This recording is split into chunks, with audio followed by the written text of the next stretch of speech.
Sa headline ngayon, weekend. Isa patay sa banggaan ng tricycle at truck sa Albay. Dalawang aktibong kaso ng Mpox na itala sa Laguna, DOH, tiniyak na walang lockdown dahil sa naturang sakit. Grupo ng mga doktor umapilang isama sila sa exemption sa EDSA Odd-Even Scheme. At Pilipinas at Estados Unidos, posible umanong magkaroon ng Joint Oil and Gas Exploration Project.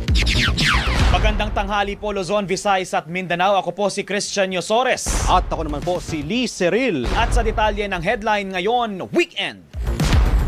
Magdoble ingat sa pagbabiyahe at pagmamaneho sa kalsada mga kaserbisyo. Sa Albay, isa ang kumpirmadong patay habang dalawa ang sugatan matapos bumangga ang isang tricycle sa kasalubong na wing van truck sa kahabaan ng Maharlika Highway, Barangay Ubaliw, pasado alas 5 ng hapon kahapon.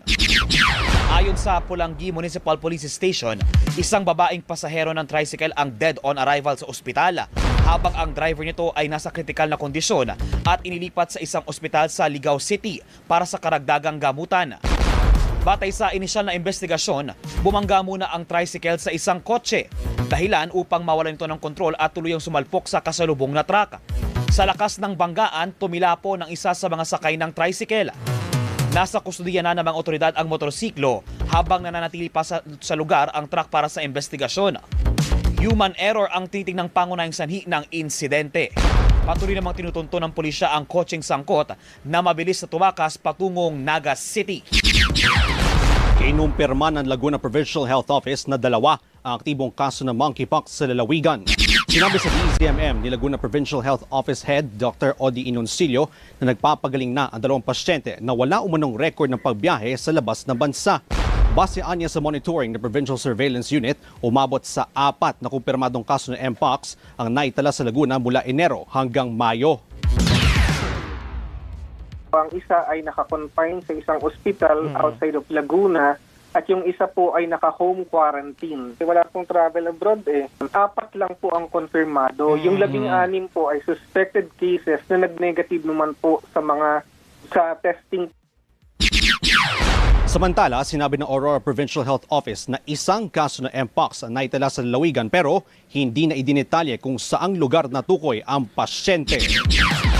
Inimok ng Department of Health ang publikong huwag sisihin ang mga lokal na pamahalaan sa mga naitatalang kaso ng monkeypox. Paliwanag sa DZMM ni DOH spokesperson Assistant Secretary Albert Domingo, lumakas ang kakayahan ng mga LGU pagdating sa testing kaya lumalabas na mas maraming kaso ang naitatala. Muli ring nilinaw ng kagawaran na walang ipatutupad na lockdown at hindi oobligahin ang pagsusuot ng face mask dahil sa Mpox. Ayon kay Domingo, hindi tumataas ang kaso ng Mpox sa bansa ngayong taon, kaya hindi anya kailangang matakot ang publiko.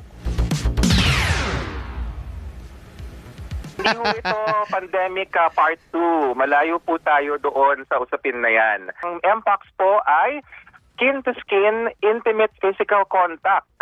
Hindi po airborne ang Mpox, kaya hindi ho lockdown ang solusyon at hindi rin face mask yung pinaka-main means of avoiding it.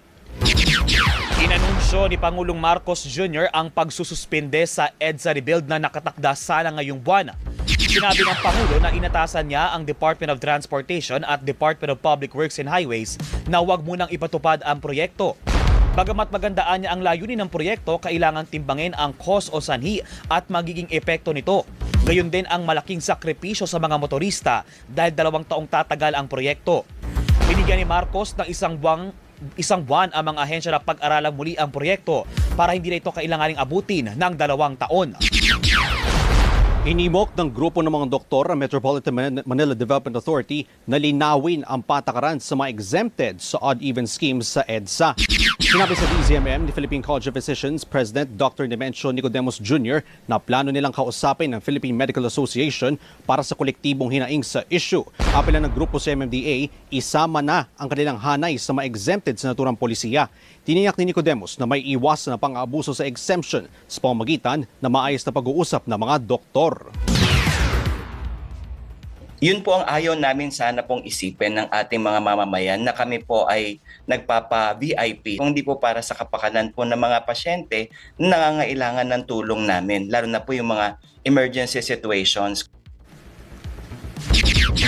Mahigit 300 paglabag ang naitala ng Metropolitan Manila Development Authority o MMDA sa ika-6 na araw ng pagpapatupad ng No Contact Apprehension Policy kahapon. Sinabi sa DZMM ni Katrina Gabito ng MMDA Metro Base na maraming na-monitor na paglabag ang ahensya lalo na sa mga motorsiklo dahil walang ipinatutupad na number coding kapag weekend. Usually po yung mga nagkakat na pumapasok sa motorcycle lane, yung mga private nating sasakyan, which is bawal na po kasi yan. And yung mga pumapasok sa mga yellow boxes, yan po yung mga nakikita namin, ma'am.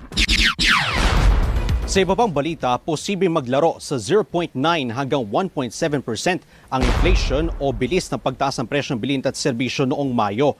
Ayon sa Bangko Sentral ng Pilipinas, nakatulong sa paghupa ng inflation ang mas murang presyo ng ilang pagkain, mas mababang singil ng kuryente at presyo ng petrolyo, gayon din ang paglakas ng piso. Pero posible itong bahagyang mabawi ng mas mataas na presyo ng gulay at karne. Matatanda ang bumaba sa 1.4% ang inflation noong Abril na pinakamababa mula pa noong Nobyembre 2019. Nangangamba ang kampo ng mga biktima ng umano'y extrajudicial killings na posibleng magpaantala sa takbo ng kaso ni dating Pangulong Rodrigo Duterte. Ang hirit nitong i-diskwalipika ang dalawang hukom ng International Criminal Court sa kanyang kaso. Sa panayam ng DZMM, sinabi ni ICC Assistant to Counsel Attorney Maria Cristina Conti na nakadagdag sa kanilang pangamba ang pagkwestiyon ng kampo ng dating Pangulo sa jurisdiksyon ng International Criminal Court sa Pilipinas. Umaasa si Conti na mareresolba ang iba-ibang usapin kabilang ang mga hukom na magdedesisyon sa isyu ng jurisdiksyon bago ang confirmation of charges hearing sa Setyembre. Ayon kay Conti, patuloy ang pag-a-apply ng mga biktimang interesadong lumahok sa kasong Crimes Against Humanity laban sa dating Pangulo. Kung gusto mong ipa-disqualify yung judges na didinig, tipong maghahanap ba ng hindi daw quote-unquote biased, mahihirapan tayo. Yung preliminary issues, ni-raise muna na parang mapapakamot ulo ka. Kala ko pa gusto niyong pag-usapan yung jurisdiction. Ibinunyag ni Defense Secretary Gilberto Teodoro Jr. na posibleng magkaroon ng Joint Oil and Gas Exploration Project sa pagitan ng Pilipinas at Estados Unidos sa mga susunod na taon. Ginawa ni Teodoro ang pahayag sa sidelines ng Shangri-La Dialogue sa Singapore kung saan nakipagpulong siya sa mga miyembro ng US Congress para palakasin ang ugnayang pansiguridad ng dalawang bansa. Tinalakay nila ang mga issues sa Indo-Pacific region at ang pangangailangan ng mas malawak na presensya ng US sa mga pandaigdigang institusyon. Nagpahayag din ng suporta ang mga US Senator na sina Pete Ricketts at Tammy Duckworth na kinilala ang mahalagang papel ng mga Pilipino sa workforce ng Amerika, lalo na sa sektor ng healthcare. Ang posibleng oil exploration ay bahagi ng mas malawak na kooperasyon sa pagitan ng dalawang bansa sa ilalim ng umiiral na Mutual Defense Treaty at iba pang kasunduang pansiguridad. Abangan, Israel nagbantang lilipunin ang Hamas.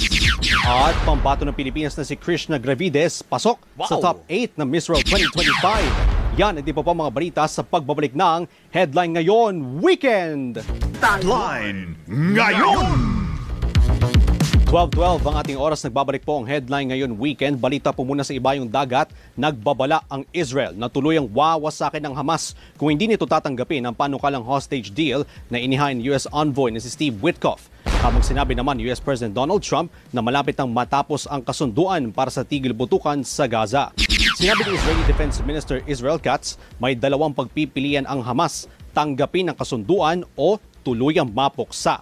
Sa kabila nito, nananatiling kritikal ang sitwasyon sa Gaza. Ayon sa United Nations, nanganib na magutom ang buong populasyon ng Gaza dahil pahirapan ang pagpasok ng food aid. Samantala, iniulat ng Gaza Civil Defense na higit 45 ang nasawi sa mga airstrike ng Israel nitong Biyernes, kabilang ang 7 miyembro ng isang pamilyang tinamaan sa Jabalia.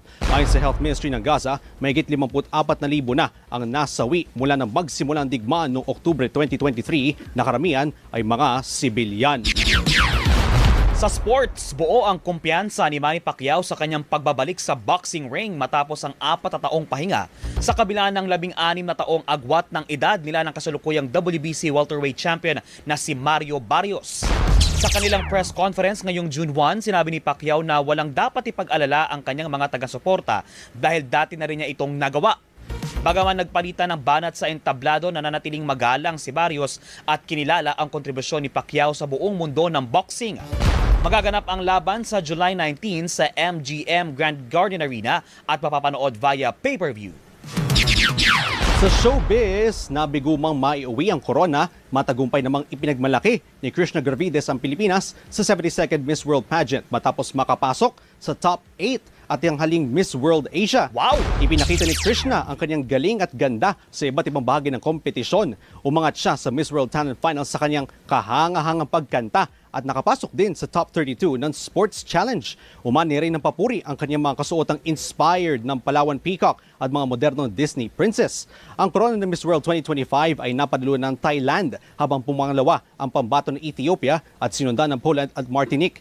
Ayon kay Arnold Vegafria, National Director ng Miss World Philippines, ang pagkapanalo ni Krishna bilang Miss World Asia ay patunay ng kanyang lakas at galing bilang kinatawan ng bansa. And I thank you. Yes! At yan ang headline ngayon weekend. Tuloy-tuloy po kami napapanood sa DZMM Teleradio at naririnig din tayo sa DZMM Radio Patrol sa East 30. Abangan po ang reprogramming ng DZMM Radio Patrol sa East 30. Magsisimula po yan bukas ha, Unyo a 2. Yes. Hanggang sa muli po, ako po si Christian Yosores. At ako po si Lee Seril. Marami pong salamat at magandang tanghali, kapamilya! Headline ngayon.